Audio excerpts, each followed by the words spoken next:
Welcome to missionary biography. ఫిబ్రవరి 20, 1804 సంవత్సరంలో Samuel Dyer గారు జన్మించారు.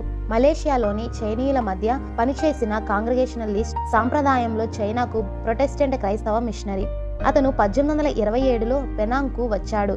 డయ్యర్, అతని భార్య మరియా మరియు వారి కుటుంబం మల్కాలో మరియు తర్వాత సెరంపూర్లో నివసించారు. సాంప్రదాయ చెక్క బ్లాక్లను భర్తీ చేయడానికి ముద్రణ కోసం చైనీస్ అక్షరాల స్టీల్ టైప్ ఫేస్ ను సృష్టించడం ద్వారా అతను టైపోగ్రాఫర్గా ప్రసిద్ధి చెందారు.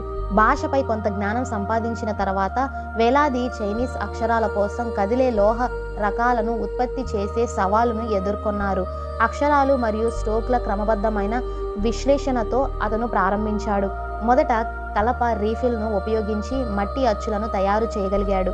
వీరు భాష సామర్థ్యాలు, ఖచ్చితమైన ప్రణాళిక మరియు వివరాలపై శ్రద్ధ చూపడం వల్ల అధిక నాణ్యత గల చైనీస్ ఫాంట్లు వచ్చాయి. తర్వాత వాటిని చైనాలో అమెరికన్ ప్రెస్బిటేరియన్ మిషన్ ప్రెస్కు పంపించారు మరియు దాని అభివృద్ధిలో గణనీయమైన పాత్రను పోషించారు.